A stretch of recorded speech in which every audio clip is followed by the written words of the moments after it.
하나님은 영이시니 예배하는 자가 영과 진리로 예배할지니라. 부활의 소망을 허락하신 거룩한 부활주일 아침, 주의 부르심을 받들어 이 자리에 모인 주의 백성들 감사와 기쁨으로 하나님께 예배 드립니다. 우리의 예배를 기뻐 받아 주시옵소서. 삼일체 하나님의 성호를 찬양하며 예배 드릴 때에 하나님이셔 영으로 임재하여 주셔서 주님만 주실 수 있는 평강과 기쁨이 저희 심령 가운데 가득 넘치게 하여 주시옵소서. 감사드리며 우리 주 예수 그리스도의 이름으로 기도드립니다. 아멘.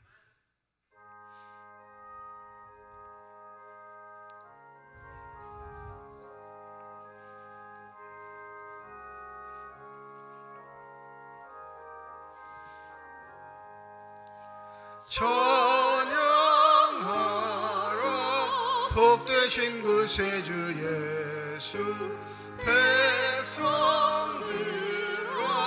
사랑을 전하세. 경배하라 하늘의 천군과 천사. 주님 앞에 영광을 돌리세. 목자같이 우리를 지키시고 종일 품에 늘 안아주시니 찬양하라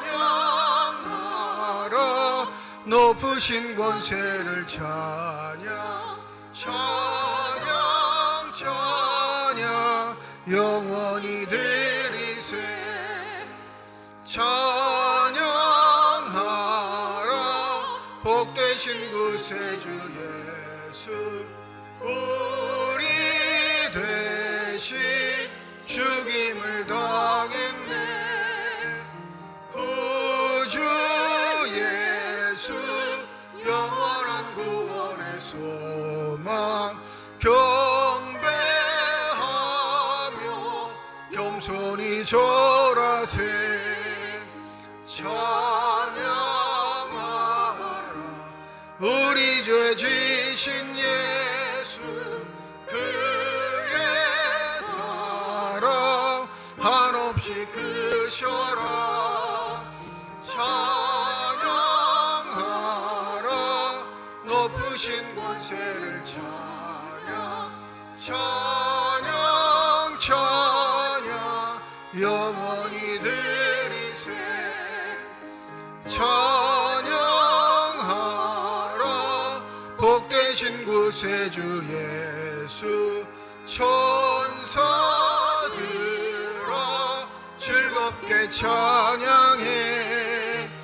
구주 예수 영원히 다스리시니 면류관을 주 앞에 드리세.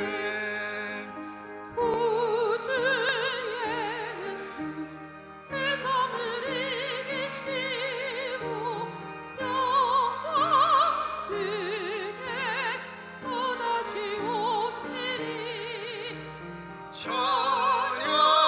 찬양하라 높으신 권세를. 찬양 찬양 찬양 영원히 드리세.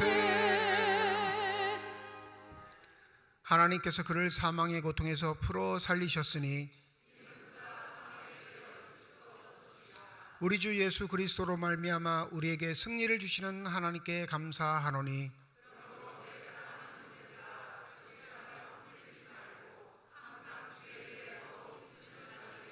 이 말을 할 때 예수께서 친히 그들 가운데 서서 이르시되 너희에게 평강이 있을지어다 하시니 예수께서 이르시되 어찌하여 두려워하며 어찌하여 마음에 의심이 일어나느냐. 영은 살과 뼈가 없으되 너희 보는 바와 같이 나는 있느니라.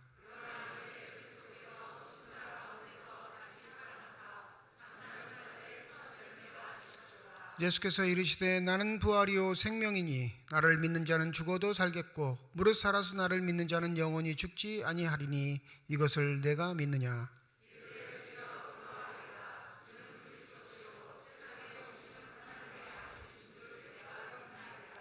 아멘. 지난 한 주간 동안의 삶을 되돌아보며 주 앞에 참회의 기도를 드립니다.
만일 우리가 우리 죄를 자백하면 그는 미쁘시고 의로우사 우리 죄를 사하시며 우리를 모든 불의에서 깨끗하게 하실 것이라.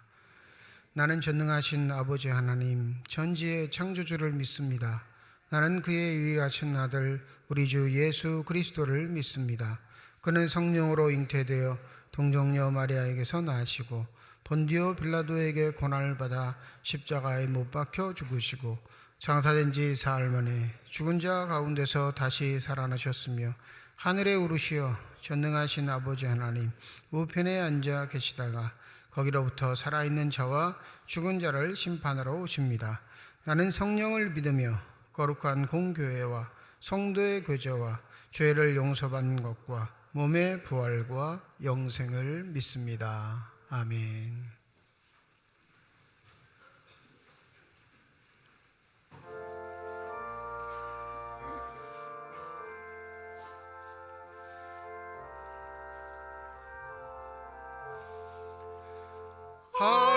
할렐루야 우리 예수 부활 승천하셨네. 세상 사람 찬양하니 천사와 답하도다. 구주 예수 부활하사 사망 권세 이겼네. 구주 예수 부활하사 사망 권세 이겼네. 할렐루야 우리 예수 왕의 왕이 되시고 우리들의 중보 되심 성령 증거하시네. 구주 예수 부활하사 처음 열매 되셨네. 구주 예수 부활하사 처음 열매 되셨네. 할렐루야 우리 예수 흠과 티가 없도다. 무덤 속에 있는 죄 주가 일으키시네. 구주 예수 부활하사 영광 주로 오시네. 구주 예수 부활하사 영광 주로 오시네.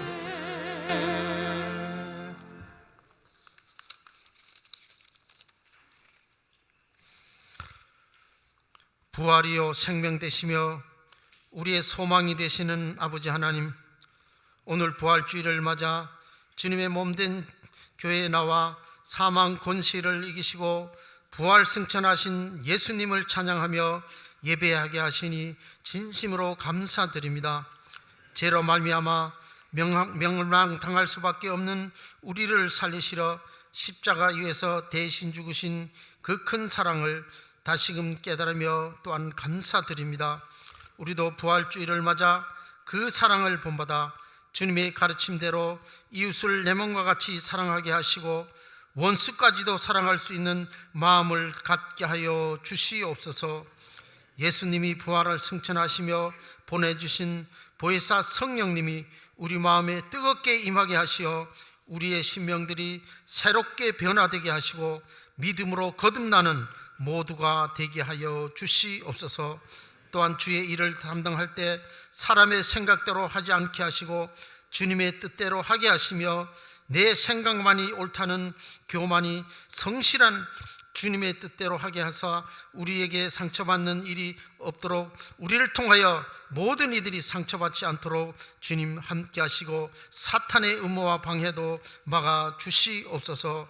또한 부활주일을 맞아 아직도 주님을 알지 못하는 우리의 이웃에게도 그리스도의 사랑을 전하는 저희들이 되게 하여 주시옵소서. 삼척중앙교회를 지금까지 지켜주신 아버지 하나님, 사랑하는 재단을 더욱 강하게 붙잡아 주시사 이 시대에 꼭 필요한 재단으로 더욱 성장하게 하여 주시옵소서. 성도들 모두가 하나 되게 하시고 서로 사랑하며 아껴주는 가운데 부활의 주님을 닮아가는 생활을 하게 하여 주시옵소서. 또한 미래의 믿음의 기둥들이 될 교회학교에도 함께하여 주시사 학생들에게 지혜롭게 하시고 모든 교사들 위에도 능력으로 함께 하시어 어린 학생들을 잘 인도하며 가르치게 하여 주시옵소서. 이제 4월부터는 코로나로 인하여 드리지 못하였던 구역 예배도 드리고자 하오니 모든 구역들이 더욱더 아름다운 교제 속에 구역의 발전을 통하여 교회도 부흥되게 하여 주시옵소서. 우리의 치료자가 되시는 아버지 하나님, 재단의 육신의 연약함을 인하여 고통당하는 환우들이 많이 있습니다. 능력의 손으로 안수하여 주시사 깨끗한 받고 우리와 함께 이 자리에서 예배드릴 수 있도록 함께하여 주시옵소서. 매년 이어지는 산불로 인하여 고통당하는 우리나라 이웃들이 많이 있습니다. 집을 잃고 생활의 터전을 잃은 자들에게 크신 주의 위로가 함께하여 주시옵소서. 이 시간 귀한 사자 목사님을 통하여 부활 승리의 비밀을 선포하실 때에 말씀 중에 역사하시는 놀라운 성령의 능력과 위로와 치유의 열매가 나타나는 축복 시간이 되게 하여 주시고 이 말씀이 우리의 삶의 능력이 되고 생명의 양식이 되게 하시며 세상을 구원하시는 진리의 말씀이 되게 하여 주시옵소서. 주의 부활을 찬양하는 찬양대의 찬양이 우리 모두에게 큰 감동과 은혜가 되게 하시며 하나님께 영광되는 찬양이 되게 하여 주시옵소서. 오늘 또 예배를 위하여 온갖 사명을 감당하는 모든 주의 종들에게 늘 축복으로 함께 하시고 인도하여 주시옵소서. 예배의 시종을 주께 의탁하며 이 모든 말씀을 우리를 위하여 죽은 권세 이기시고 부활하신 주 예수 그리스도의 이름으로 감사하며 기도하옵나이다. 아멘.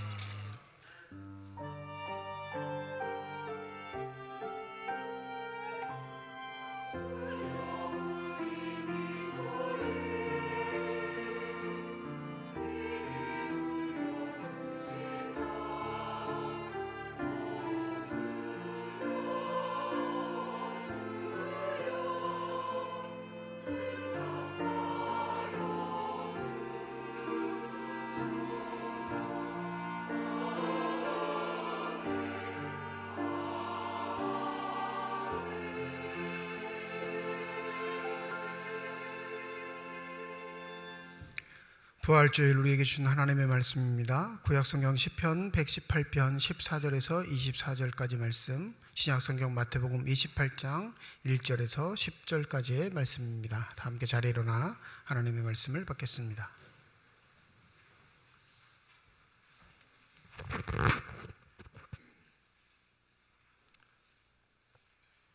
오늘 우리에게 주시는 하나님의 말씀입니다. 여호와는 능력과 찬송이시여 또 나의 구원이 되셨도다. 의인의 장막에는 기쁜 소리, 구원의 소리가 있으며 여호와의 오른손이 권능을 베푸시며 여호와의 오른손이 높이 들렸으며 여호와의 오른손이 권능을 베푸시는도다. 내가 죽지 않고 살아서 여호와께서 하시는 일을 선포하리로다. 여호와께서 나를 심히 경책하셨어도 죽음에는 넘기지 아니하셨도다. 내게 의의 문들을 열지어다. 내가 그리로 들어가서 여호와께 감사하리로다. 이는 여호와의 문이라. 의인들이 그리로 들어가리로다. 주께서 내게 응답하시고 나의 구원이 되셨으니 내가 주께 감사하리이다. 건축자가 버린 돌이 집 모퉁이 머릿돌이 되었나니 이는 여호와께서 행하신 것이요 우리 눈에 기이한 바로다. 이날은 여호와께서 정하신 것이라. 이날에 우리가 즐거워하고 기뻐하리로다. 아멘.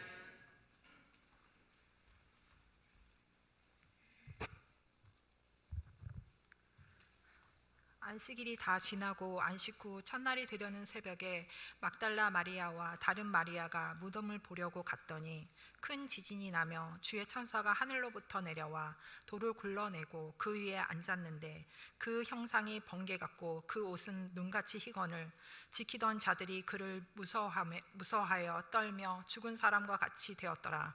천사가 여자들에게 말하여 이르되 너희는 무서워하지 말라. 십자가에 못 박히신 예수를 너희가 찾는 줄 내가 아노라. 그가 여기 계시지 않고 그가 말씀하시던 대로 살아나셨느니라. 와서 그가 누우셨던 곳을 보라. 또 빨리 가서 그의 제자들에게 이르되 그가 죽은 자 가운데서 살아나셨고 너희보다 먼저 갈릴리로 가시나니 거기서 너희가 배우리라 하라. 보라, 내가 너희에게 일렀느니라 하거늘. 그 여자들이 무서움과 큰 기쁨으로 빨리 무덤을 떠나 제자들에게 알리려고 다름질할세. 예수께서 그들을 만나 이르시되 평안하냐 하시거늘 여자들이 나아가 그 발을 붙잡고 경배하니 이에 예수께서 이르시되 무서워하지 말라. 가서 내 형제들에게 갈릴리로 가라 하라. 거기서 나를 보리라 하시니라. 하나님께서 이 말씀을 통하여 우리에게 은혜 주시기를 원합니다. 아멘.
기도하겠습니다.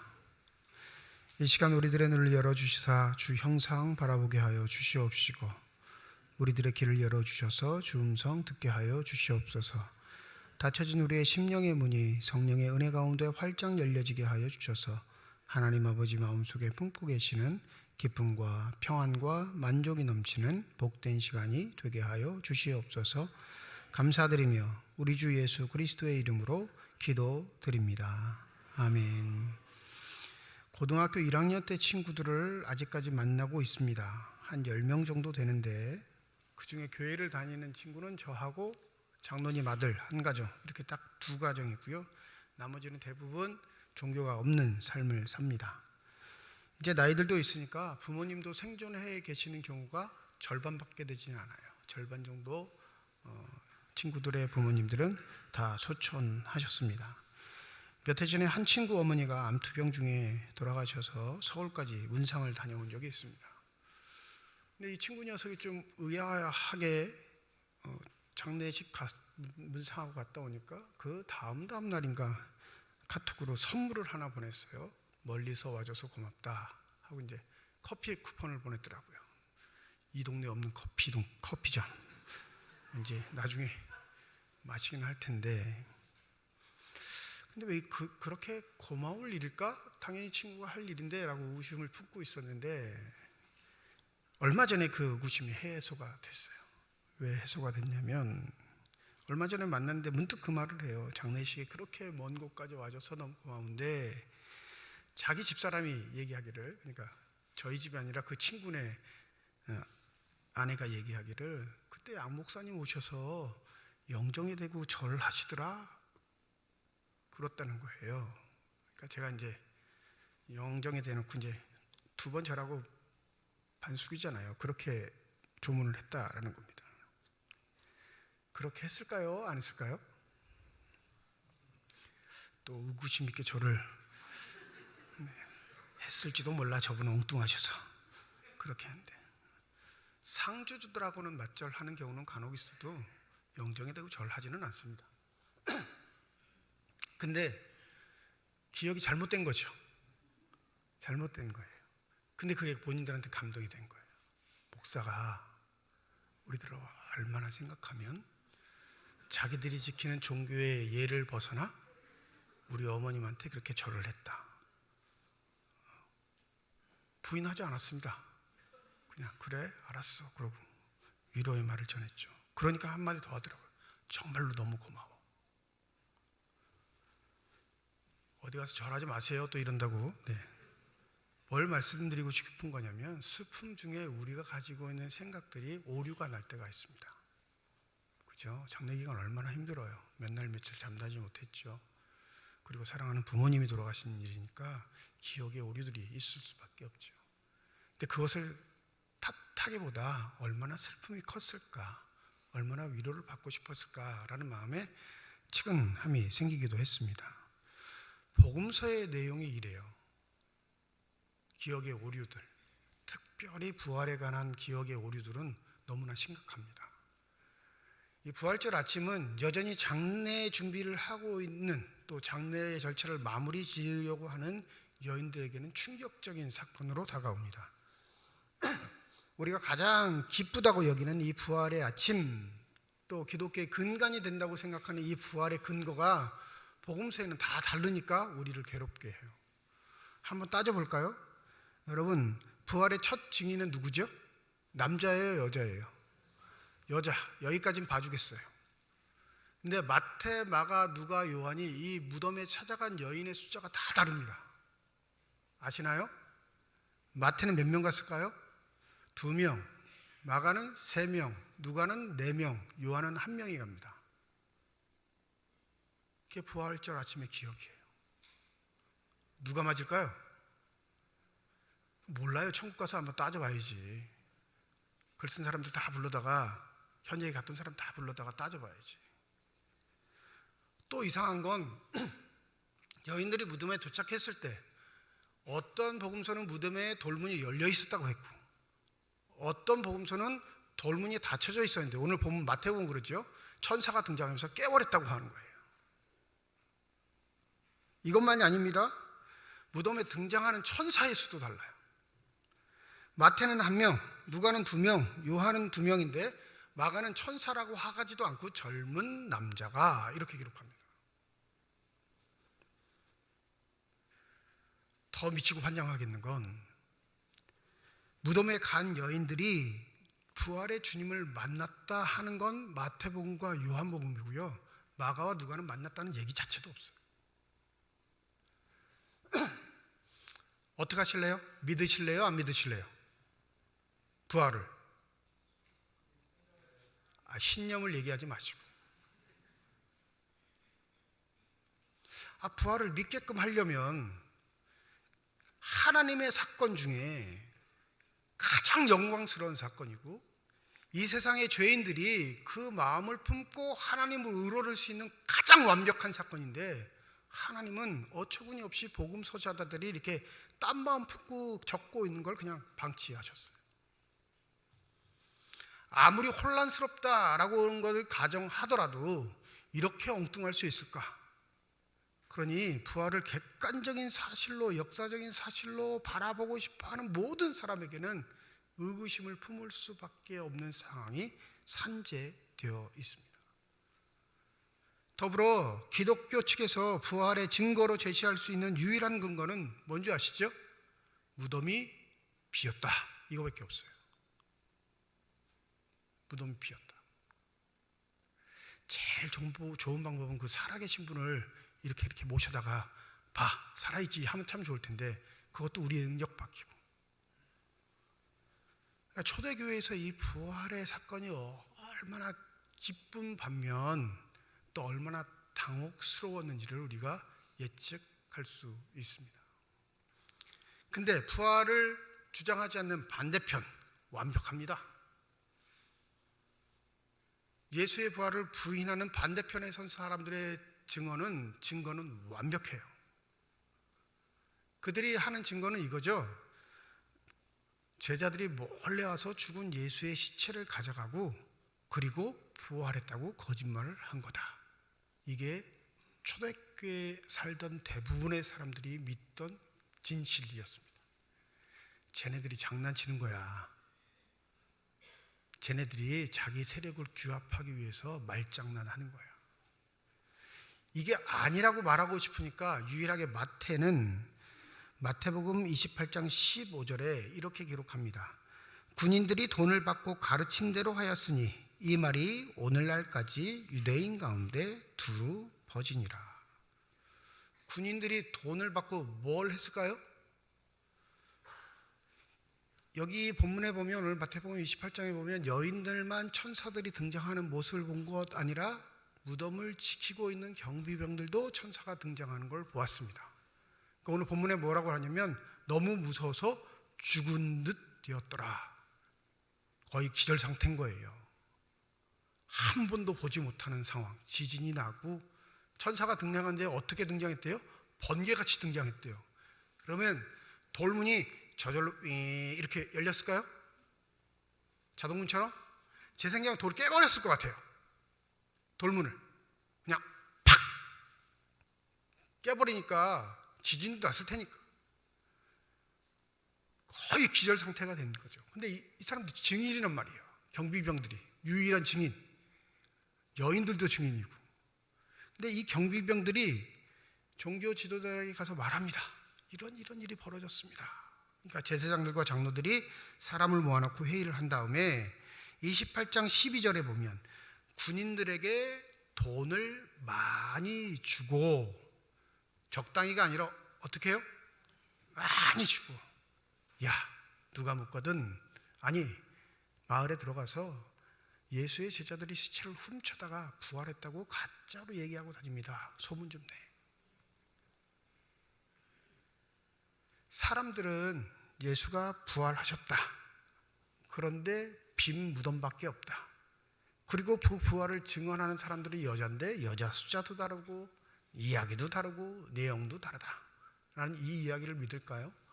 많은 돈을 받은 경비병들, 그들이 얘기하는 예수의 제자들이 시체를 훔쳐가고 부활했다, 거짓말을 얘기한다라는 말을 믿을까요?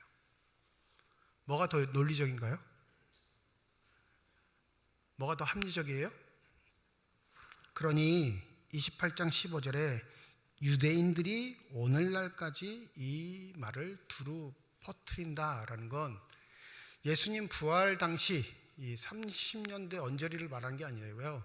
마태복음이 기록되는 당시 70년대까지 여전히 부활은 거짓이다 믿는 사람들이 많았다는 걸 얘기하고 싶은 겁니다. 여기에 우리의 답답함이 존재해요. 여러분 안 답답하세요? 저는 답답한데 이 부활의 사건만 보면 답답해 미칠 지경이에요. 제발 부활절 안 왔으면 좋겠어요. 그럼 또 안 되죠. 부활절이 와야 되니까. 왜냐하면 부활절 본문들이 다 답답해요. 사람의 마음을 막 어떻게 시원하게 해줘야 부활 승리했다라고 외칠 텐데 본문을 살피면 살필수록 더 괴롭습니다. 부활의 증인도 마찬가지예요. 왜 여자예요 굳이? 예수 일생일대 사건 중 가장 확실하고 완벽한 사건이 부활이라면 하나님 정도 되시면 확실한 증인을 세우셔야죠. 그 시대가 무시 못할 증인, 그 시대가 그 사람 말이라면 껌뻑 죽는 그 한 사람만 그 증인으로 세워도 예수의 부활은 이렇게 무시당하지 않습니다. 마태 기록에 보면 두 여자가 가요. 왜 두 여자가 가는지 아세요? 마태 기록에 보면 두세 명 증인법이 있어요. 두세 사람이 내 이름으로 모이는 곳에 누가 있겠다고요? 하나님이 있겠다고. 그 율법의 규정이거든요. 그러니까 마태는 율법에 민감한 사람이니까 부활의 증인을 여자 2명으로 기록하는 겁니다. 1명 가지고는 되지 않아요. 증인이 될 수 없으니까. 근데 고대사의 법으로 따지면 여인은 증인으로서의 자격이 있을까요? 없을까요? 없어요. 죄송합니다. 여자의 말은 신뢰성이 없다 하여서 법률로 여자는 증인을 채택하지 않습니다. 그때 예수의 시대에는. 그런데 굳이 꼭 두 여자, 증인으로 안 되는 여자를 꼭 택하시는 이유는 뭘까요? 여자라도 신분 계급이 있잖아요. 여자라도 배운 것, 가진 거에 차이가 있습니다. 이 두 여인이 로마 고관의 부인이었으면 쉽게 무시할 수 있었을까요? 예수의 제자 중에 가난한 자만 있었던 거 아니에요. 로마 군인의 부인들, 높은 관직에 있던 사람들, 또 그 부인들이 예수를 따르는 사람들도 있었습니다. 그런데 하필이면 예루살렘 출신도 아니고 저기 북쪽에 있는 갈릴리, 가난하고 못 사는 동네, 배운 것도 없는 두 여자를 부활의 증인으로 세우셨단 말이에요. 여러분, 더 심각한 건, 더 우리를 답답하게 만드는 건 바울도요, 부활의 증인에서 여자들은 빼버립니다.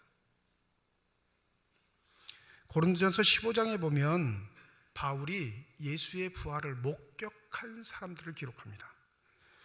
고린도전서 15장 4절부터 읽어드리면 장사 지낸 바 되셨다가 성경대로 사흘 만에 다시 살아나사 게바에게 보이시고 후에 12 제자에게와 그 후에 500여 형제에게 일시에 보이셨나니 그 중에 지금까지 대다수는 살아있고 어떤 사람은 잠들었으며 그 후에 야고보에게 보이셨으며 그 후에 모든 사도에게와 맨 나중에 만삭되지 못하여 난 자 같은 내게도 보이셨느니라. 사도라 하는 사람이 여러분 복음서가 기록되기 전에 바울의 서신이 먼저 교회들에게 전파됐어요. 사도란 사람이 누구를 빼버렸어요? 부활의 첫 증인을 삭제시켜버렸습니다. 더불어 부활의 증인에도 그 어디에도 여자는 기록하지 않아요. 500여 형제 자매 형제만 기록해요. 여러분 마가의 다락방에 여인들도 모여 있었어요. 그런데 바울은 남자들만 본 것처럼 형제라고만 합니다. 초대교회 공동체를 다 형제라고만 불렀을까요? 아닙니다. 형제 자매로 불렀어요. 바울은 뭘 생각했을까요? 여자가 증인이라면 복음에 방해돼, 이 생각이 있었던 거예요. 여자가 예수 부활의 첫 증인이 될 수 없어, 로마사에서. 그러니까 초대교회 수장이었던 가장 아름답게 칭송되는 누가 첫 증인이 되어야 돼요? 베드로, 게바. 이게 바울의 생각이었던 것 같아요. 교회 공동체 내에서도 여러분, 여자가 부활의 증인이라는 게 몹시 못마땅했던 겁니다. 근데 놀랍게 복음서 저자들은 자기의 기억을 되살려 곧이곧대로 기록을 했는데 엉망진창이 돼버린 거죠. 그러면 부활은 없었던 사건인데 인위적으로 우리가 만들어낸 것인가? 그렇게 믿으십니까? 그럼 우리 다 지금 헛고생하는 거예요. 하나님의 의도성이 있는 거예요. 하나님의 작전, 하나님의 섭리, 하나님의 허용성이 이 기사에도 드러나는 겁니다. 그래서 이사야 55장 8절에 보면 이런 말씀이 기록되어 있죠. 나의 생각은 너희 생각과 다르며 나의 길은 너희 길과 다르다. 우리 생각 같아선 가장 확실한 사람, 가장 대단한 사람, 많이도 필요 없어요. 한두 사람만 그 자리에 있었어도 부활은 부인되지 않았을 겁니다. 그럼에도 불구하고 하나님은 가장 멀게 돌아가는 길, 가장 어려운 길, 부활의 증인으로서 사는 것도 가장 연약하고 아픈 사람들을 통해서 그 일이 점진적으로 확장해 나가는 그런 길을 택하시게 된 거죠. 그러니 우리가 힘든 거예요. 그러니 우리가 답답한 겁니다. 그러니 우리가 괴로울 수밖에 없는 거예요. 그러니 여러분, 부활을 말 갖고 싸우려고, 논리 가지고 이기려고, 설득하려고 생각하지 마십시오. 그건 애시당초 불가능한 일입니다. 신앙은 신비적인 요소가 있어서 삼위일체 하나님을 믿고 따르는 믿음의 생활은 하나님 편에 속한 신비적인 요소가 있어서 아무리 논리적으로 설명하려고 해도 되지 않는 범위가 있는 거예요. 그런데 우리는 왜 그렇게 고집스럽게 우리 편의대로 쉽게 우리 마음대로 복음을 증거하려고 하는지 모르겠어요. 하나님의 이 어리석은 방법, 우리에게는 도대체 용납되지 않는 이 바보스러운 방법이 하나님의 풍성한 은혜를 나타내 주신다는 사실을 잊지 마시기 바랍니다. 부활의 증인들의 요소는 다 다른데 부활의 증인들의 공통적인 한 가지 특징이 있어요. 그 누구도 빼지 않고 부활의 증인이 된 사람이 공통적으로 갖는 한 가지 삶의 특징, 뭔지 아시나요? 말씀에 순종하는 사명자로 산다는 사실입니다. 믿으십니까? 부활의 사건을 믿지 못하는 게 아니라요, 부활의 사건을 믿는 사람, 그것이 역사적으로 이루어진 현실이라고 믿는 사람은 반드시 어떻게 한다고요? 말씀에 순종하는 사명자로 살아간다는 사실. 그게 부활의 증인에게 요구하시는 하나님의 방법인 줄 믿습니다. 오늘 본문에 보면 다 명령문이에요. 보라, 가라, 빨리 가라.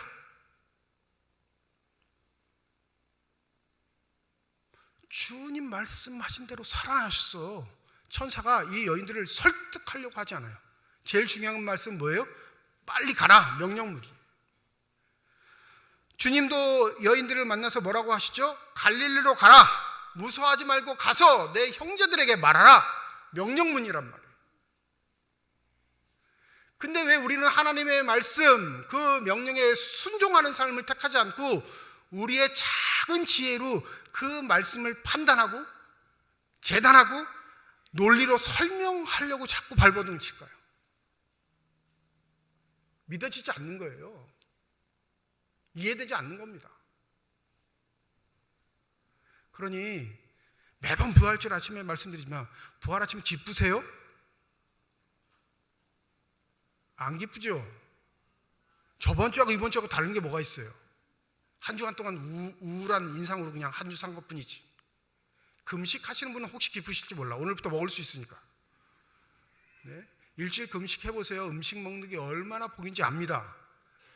다이어트 하려고 금식하는 거 말고요. 신앙적 각오를 가지고 목숨을 건 금식을 하는 거예요. 여러분, 밥맛 없어요. 입맛이 없어요. 살기 싫어요. 금식하세요. 일주일만 금식하면 밥맛도 나고요. 살맛도 나요. 그런데 놀랍게 우리의 주일은 물론 매 주일 예배가 부활을 기념하는 부활의 기쁨의 예배, 하나님께 영광을 돌리는 예배지만 전혀 감동이 없는 건 우리가 부활의 증인으로 살아가는 사명자가 아니기 때문에 그렇습니다. 오늘 본문 말씀에 이 여인들이 두려웠고 기뻤다 이렇게 묘사를 합니다.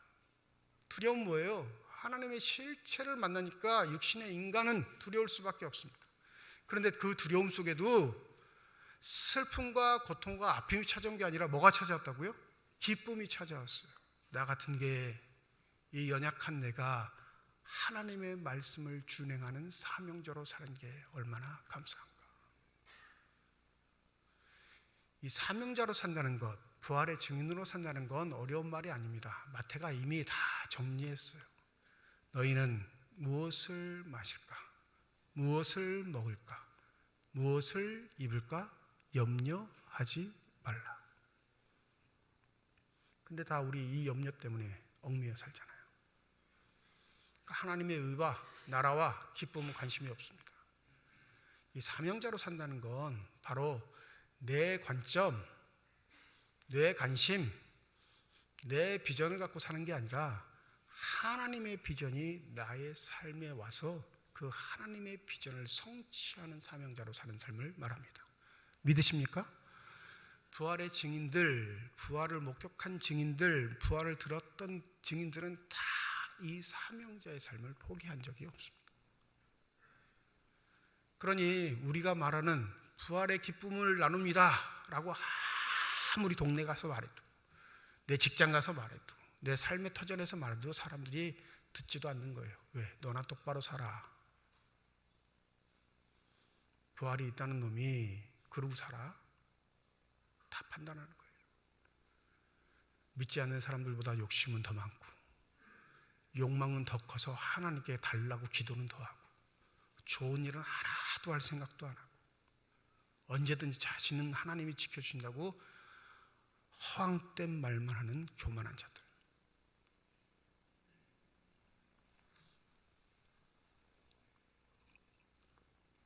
제가 노예 사회봉사부를 지금 2년째 섬기고 있는데 이 사회봉사부 하면서 시험이 너무 많이 들어요. 시험이. 이 사회봉사부란 우리 노예 내 교회뿐만 아니라 노예 지역 안에 있는 시민들, 같이 사는 사람들을 위해 여러 가지 일들을 하거든요. 이번에 지진 구호 헌금들 하셨죠? 교회가 고민을 많이 해요. 당회가 장로님들하고 함께 고심을 합니다. 교인들이 힘드니까 이걸 해야 하나 말아야 하나. 또 교회가 이런 것 하지 않고 어떻게 교회를 할 수 있냐, 이런 갈등들이 항상 상존해요. 우리 노예가 120교회인데 이 구호 헌금에 참여한 교회가 56교회입니다. 절반밖에 참여 안 해요. 교회가 이러니 여러분, 근데 우리 강원 동노회가 교회가 되게 열악해요. 3분의 1 이상은 미자립이고요. 절반 정도는 일정 수준의 생활비를 보장받지 못하는 목사님들이 대부분입니다. 그러니까 남 도와줄 여력이 없죠. 근데 여기에 문제가 있는 거예요. 나 먹을 건 먼저 챙기고, 나 쓸 건 먼저 준비하고, 나 대비할 건 먼저 다 챙긴 다음에 남은 것으로 도우면 도울 수 없어요. 그건 하나님의 방법도 아니고요. 하나님이 원하시는 뜻도 아닙니다. 우리 교회도 마찬가지예요. 우리 쓸 것 안 쓰면서 주는 경우는 없어요. 우리 쓸 것 다 준비합니다. 우리 살림 망하지 않게 철저하게 준비해 놓고 그 다음에 형편되는 대로 도와요. 그게 우리 교회의 특징이에요.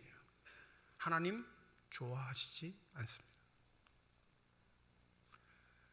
물론 이번에도 꽤 냈어요. 몇 손가락 안에 들 정도로 냈습니다. 근데 그거 하나님 관심이 없으세요. 왜요? 우리 거 먼저 챙기고 있잖아요.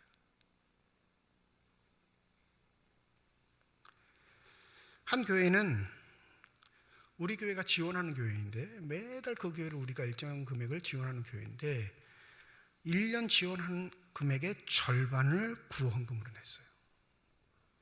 교회는 없어요. 교인 없어서 주일 예배도 못 드립니다. 교인을 찾아가서 신방하면서 예배를 드리는 교회예요. 비율로 따지면 어마어마한 결단이죠.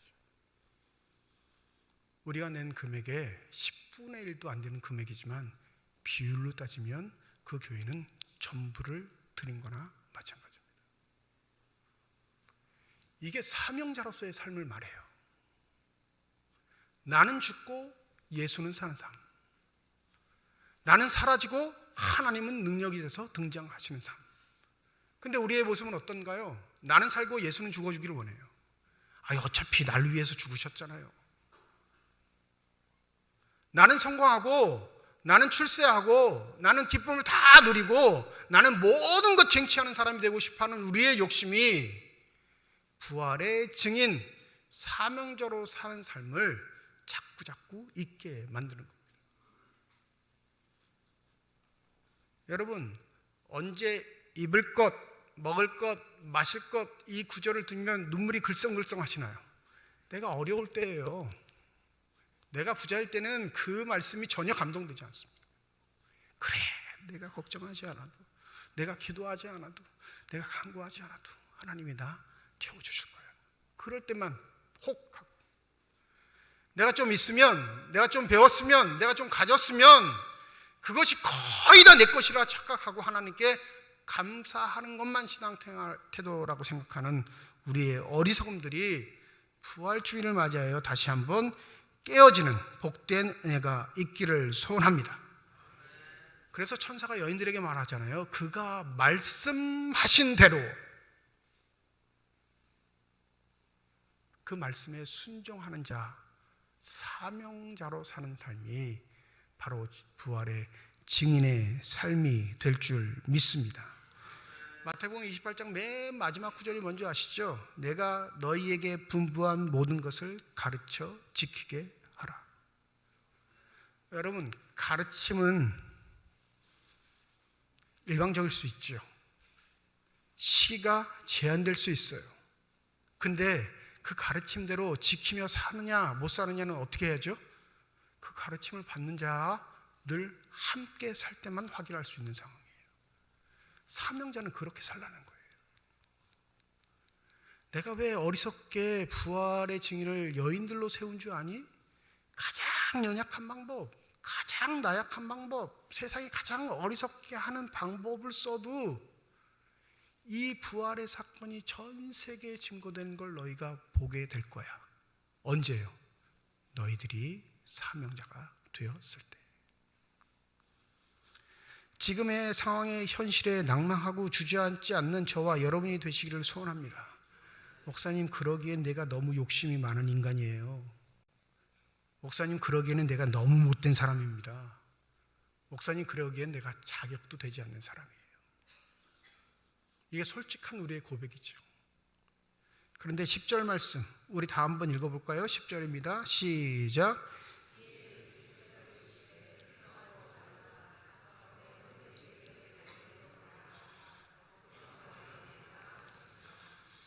누구에게 가서 전하래요? 내 형제들. 이 형제들이 어떤 사람들이에요? 예수가 십자가에 달리셨을 때 그 십자가의 고통의 순간 거기에서 함께 그 슬픔에 동참했던 사람인가요? 자기 살라고 다 도망갔던 사람들인가요? 나쁜 놈들이에요. 저 같으면 절대 제 편에 끼워주지 않습니다. 저 같으면 단서를 달 거예요. 너 잘못했다고 말해봐. 여기다 각 썼어. 절대 안 그러겠다고. 근데 예수는 뭐라고 하셔요? 내 형제들에게 알아, 너희들이 연약한지. 알아, 너희들이 부족한지. 알아, 너희들이 얼마나 이기적인지. 그런데 아버지가 그 사람들을 품고 일하라 하시니 나도 그들을 내 형제로 자녀로 품고 일한다 말씀하는 겁니다. 오늘부터 믿지 않는 자들하고 부활 가지고 싸우지 마세요. 입씨름하지 마시라고요. 우리가 보여줄 수 있는 건 부활의 역사적인 실체는 성경도 다 서로 엉켜 있는데 어떻게 우리가 그걸 논리적으로 설명하겠습니까? 부활의 증거를 보려면 내가 사명자로 살면 돼요. 믿으십니까? 내가 하늘의 밀이 돼서 땅 속에서 죽으면, 내가 죽으면 하나님이 원하시는 열매가 맺혀요. 내가 죽지 않으니까 하나님이 원하시는 열매가 맺히지 않고 내가 원하는 열매가 맺히는 겁니다. 부활주일은 굉장히 이상한 게 금요일, 토요일은 교회력으로 따지면 성금요일부터 토요일까지는 교회력으로 하면 장례 기간이에요. 그죠? 그러니까 교회력의 색깔도 검정색입니다. 유일하게 딱 이틀.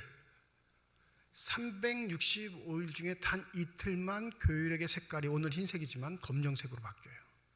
근데 대부분의 교회가 토요일 날 뭘 할까요? 성금요일을 지나고 부활절 바로 전 토요일 날 뭐 할까요? 부활절을 준비해요. 계란을 삶습니다. 우리 교회도 1200개 삶았대요. 예? 계란에다 색칠을 해요. 왜요? 기쁨을 나누기 위해서. 뭘 할까요?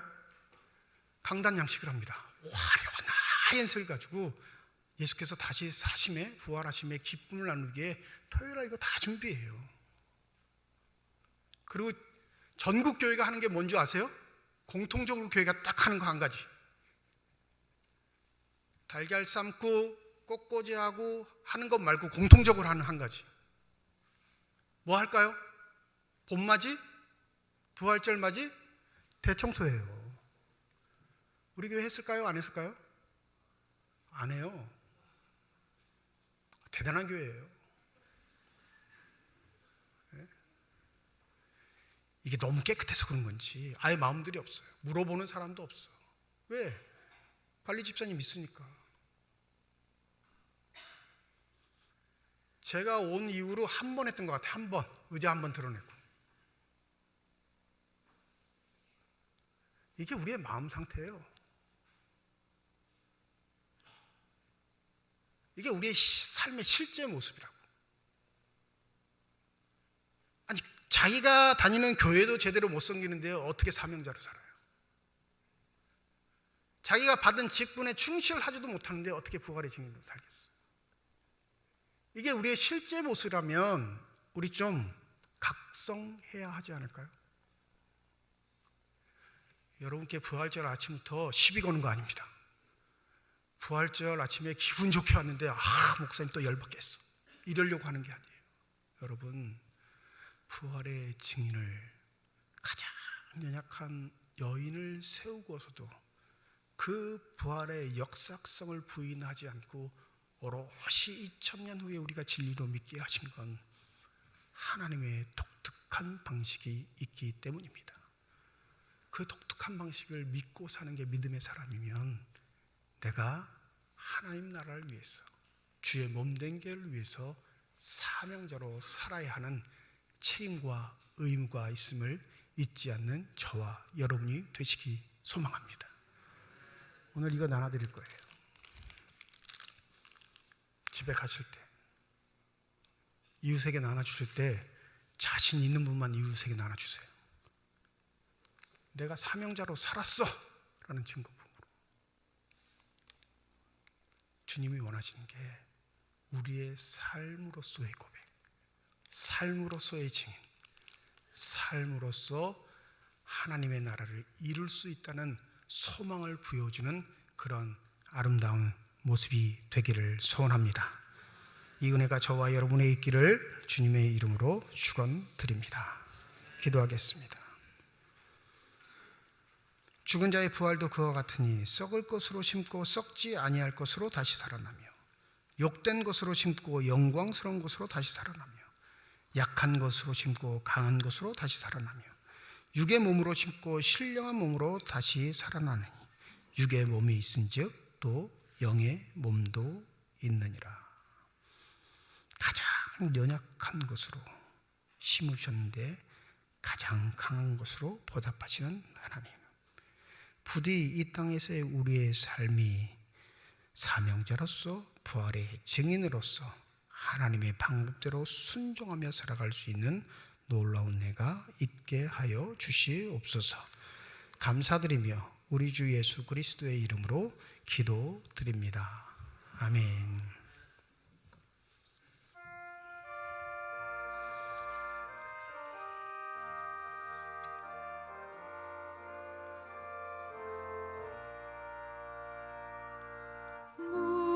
무덤에 머물러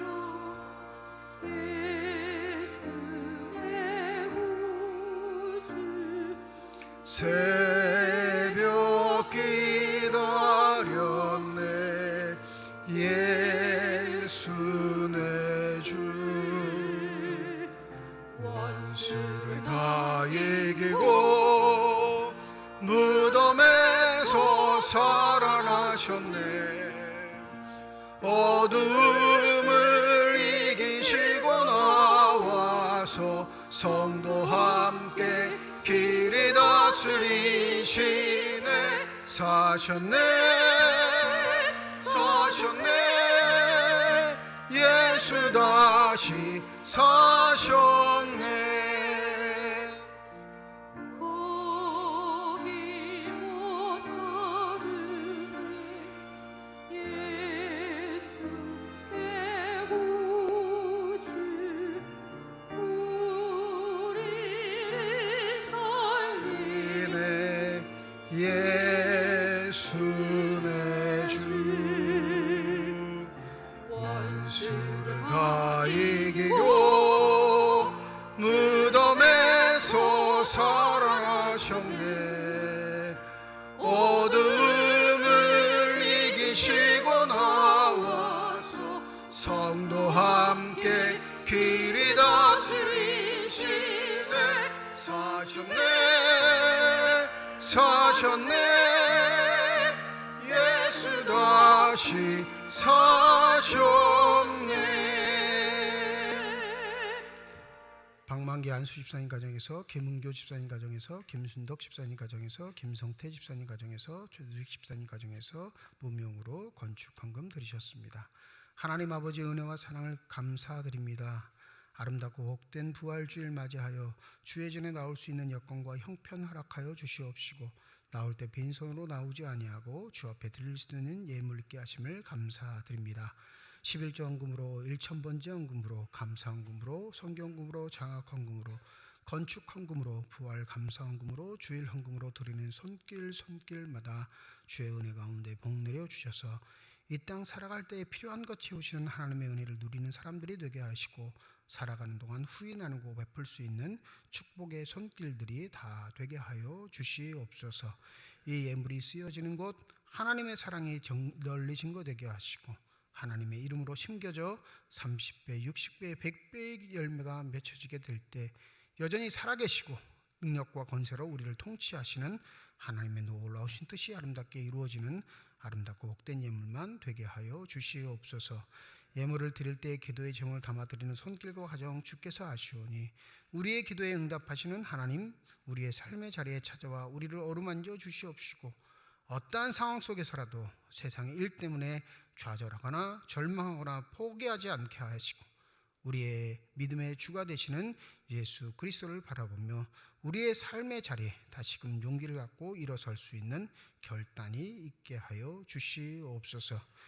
연약한 자들로서 주의 권능을 표현할 수 있는 아름답고 복된 삶들이 되게 하여 주시옵시며 주께 받은 바 은혜와 사랑을 나누고 베풀 줄 아는 아름답고 복된 삶이 되게 하여 주셔서 늘 주를 기쁘시게 하며 주의 영광이 되는 귀한 삶들이 되게 하여 주시옵소서. 시온항상벌 시온찬양대를 비롯한 예배위원들이 하나님께 영광의 마음으로 예배드리는 이 예배를 기뻐 받아 주시옵시고 또 재직해 각 부서가 주의 몸된 교회를 아름답게 섬기기 위해 열심을 다하고 힘써 일할 때 주의 성령으로 충만케 하여 주셔서 하나님만이 주실 수 있는 복들이 저들 삶 속에 가득 넘치게 하여 주시옵소서. 병상에 누워있는 환우들이 주의 도우심을 간구하는 기도 물리치지 마시고 그 병상에 찾아가 어루만져 주시며 능력의 손길로 안수하여 주셔서 저들의 질병과 고통과 아픔이 깨끗이 치유함받는 놀라운 축복이 임하게 하여 주시옵소서. 부활을 기뻐합니다. 그러나 그것이 입으로의 기쁨이 아닌 우리의 삶으로의 기쁨으로 표현되게 하여 주셔서 지금 이 순간부터 주의 명령하심에 순종하며 살아갈 수 있는 사명자의 꿈을 품게 하여 주시옵소서. 감사드리며 우리 주 예수 그리스도의 이름으로 기도드립니다. 아멘. 함께 인사하겠습니다. 하나님의 축복이 여러분과 함께 감사합니다. 우리 옆에 분과 손 흔들면서 인사하시죠. 하나님의 축복이 옆에 계신 분과 함께. 감사합니다. 오늘 새 가족으로 등록해 주신 분이 계십니다. 이정욱 씨, 최신혜 씨. 잠깐 자리에서 좀 일어나 주실까요? 네, 저기 맨 뒤에 앉아 계시네요. 우리 박수로 환영하도록 하겠습니다. 감사합니다. 자리에 앉아 주시고요. 동해 구역이 되겠고요. 네, 우리 동해 구역 구역장님 잘 챙겨 주시길 바랍니다. 오늘 부활주일로 지키는 주일입니다. 1부, 2부 예배로 드렸고 오후 찬양 예배가 2시에 있는데 교회에서 모이지 않고 우리 삼척시 문화예술회관에서 삼척시 기독교 연합회 주관으로 삼척시에 있는 교인들이 다 모여서 연합 예배를 드립니다. 오늘 각 기간 원래 마치신 후에 우리 2시에 문화예술회관으로 오셔서 함께 연합 예배에 참석해 주시면 감사하겠습니다. 부활절을 맞이해서 나가실 때 이 부활절 계란과 교회에서 준비한 떡을 나눠드립니다. 한 분도 빠짐없이 다 받아가시고요. 부활의 기쁜 소식들을 함께 나눌 수 있는 귀한 날이 되셨으면 합니다. 이번 주 금요일 저녁 9시 본당에서 금요 기도회로 모이겠습니다. 여러분들 좀 더 기도하는 일에 힘써 주시면 감사하겠습니다. 각 기간 원래가 2부 예배 후에 기간별로 모입니다. 교회 등록하셨으면 남천교회 여전도에 가입하셔서 같이 활동을 하시고 교제도 나누셨으면 합니다. 오늘 원래 시간에 참여하셔서 좋은 교제들 나누시길 부탁을 드립니다. 성경 통독 이번 주부터 시작합니다. 오전반 신청하신 분은 이번 주 수요일 오전 10시에 나오시면 되고요. 저녁반을 신청하신 분은 13일 목요일 저녁 7시에 교회 오시면 됩니다. 아침은 오전반은 여러분이 가지고 계신 성경으로 통독을 진행하고 저녁반은 통독용 성경이 따로 있습니다. 구입하셔야 돼요. 저녁반으로 등록하신 분들, 신청하신 분들은 사무실에 꼭 말씀하셔서 목요일 날 받으실 수 있도록 성경 통독용 성경을 구입하셔서 참석하시면 되겠습니다. 오전반은 매주 화요일부터 금요일까지, 저녁반은 화요일, 목요일 이틀 이렇게 진행이 됩니다. 그래서 오전에 신청하신 분은 3개월 정도면 성경 한 번 다 읽고요. 오후에 신청하신 분들은 5개월에서 한 6개월 정도 걸릴 것 같아요. 그래서 신청하신 분들, 아직 신청하지 못하시고 관심이 있으신 분도 신청하셔도 되고요. 신청하신 분들은 이 날짜 시간에 교회로 오시면 되겠습니다. 이번 주부터 구역 모임이 시작됩니다. 지난주 광고 말씀드렸던 것처럼 우리 구역장 권철님들이 잘 챙기셔서 우리 구역 모임 시작해 주시고, 첫 번째 시작할 때는 좀 어색하고 힘드시니까 우리 교구 목사님들께 부탁하셔가지고 교구 목사님과 함께 예배 드리시고 구역 모임 활성화될 수 있도록 협력해 주시면 감사하겠습니다. 오늘 주보에 별지를 넣어드렸죠. 큰 팜플렛 하나 넣어드렸는데, 이 부모님과 하는 아트 교실, 이거 유치부 영유아 학생들 대상으로 4월 29일 토요일 날 활동을 합니다. 첫 번째 활동인데 지금 계획으로는 분기별로 한 번 정도는 이렇게 큰 활동을 하고 조금씩 익숙해지면 자주 할 수 있는 그런 시간을 가지려고 합니다. 4월 29일 오전 9시부터 12시까지 7세 이하 어린이 어머니 아버지하고 같이 참여하시면 됩니다. 함께 하시고 싶으신 분들은 선착순 20명이어서 여러분 빨리 신청해 주시면 좋겠는데 4월 23일 주일까지 신청 마감합니다. 나눠드린 여기 보면 신청서 있으니까 원하시는 분들, 관심 있으신 분들은 여기 작성하셔서 제출해 주시면 되겠습니다. 이번 주 목요일 난 12시 지하 식당에서 우리 남양동 어르신들 경로식당 진행합니다. 일찍 좀 나오셔서 우리 서빙 하시는 것, 안내하는 것, 설거지 하시는 것 봉사자로 섬겨주시면 감사하겠습니다. 제140회 강원동 정기노회가 내일부터 화요일까지 1박 2일 동안 태백에 있는 장성중앙교회에서 있습니다. 우리 교회에서는 총대로 총 10분 참여하시는데 성노회 될 수 있도록 여러분 잘 기도해 주시면 감사하겠고요. 다음 주일은 1부, 2부 예배 드리고 셋째 주에서 오후 찬양 예배도 드립니다. 주보에 광고 따라는 안 나갔지만 다음 주 오후 찬양 예배는 우리 일남성교회 헌신 예배로 드리니까 오늘 원래 하시면서 신예배 잘 준비하시고 우리 성도분들도 함께 참여해 주시면 감사하겠습니다. 오늘 태어나서 교회에 처음 나온 우리 아기가 있어서 축복기도 하겠습니다. 교동구역 정수림 성도님 아들 이로건. 네.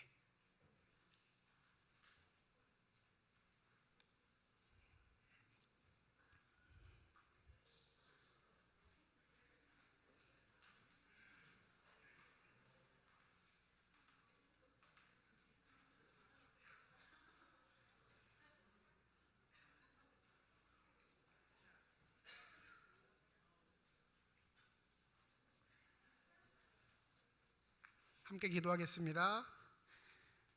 이 땅에 새 생명을 허락하신 하나님께 감사함을 드립니다. 우리 로건이 믿음의 어머니 가정에 태어나게 하셨사오니 살아가는 동안 주의 말씀으로 아름답게 양육받게 하여 주시옵시고, 예수께서 그러하셨듯이 먼저 하나님 아버지께 사랑받고 사람들에게 인정받으며 살아갈 수 있는 축복된 삶이 되게 하여 주시옵소서.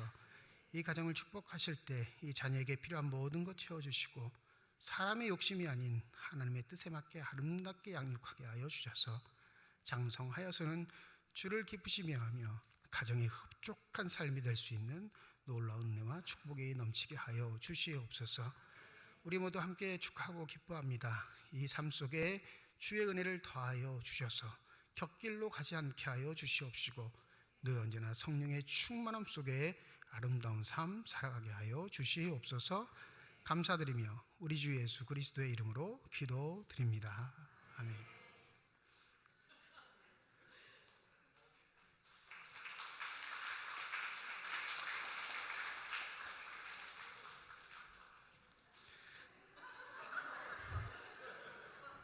우리 새 아기가 나오면 교회에서 준비한 선물들이거든요. 우리 선물 전달할 때 우리 박수로 축하하겠습니다.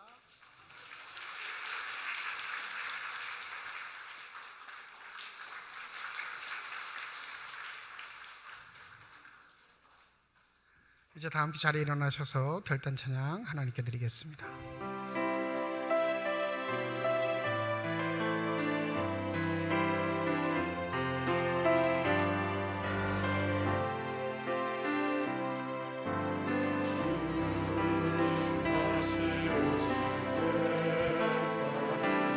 나는 이 길을 가리라. 좁은 길 나의 십자가 지고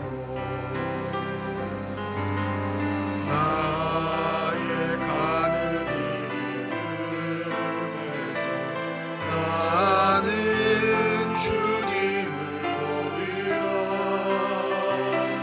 영광의 내 주님 나를 맞아주시. 주님 다시 오실 때까지 나는 일어나 달려가리라. 주의 영광 온 땅 덮을 때 나는 일어나 노래하리. 내 사모하는 주님 온 세상 구주시라. 내 사모하는 주님 영광의 왕이시여. 내 사모하는 주님 온 세상 구주시라. 내 사모하는 주님 영광의 왕이시라.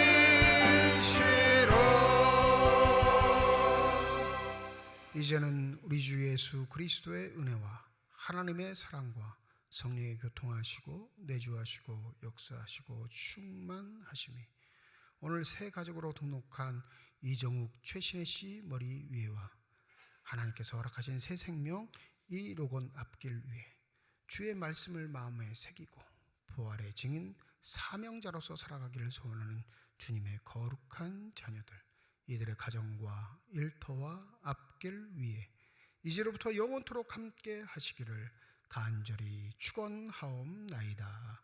아멘.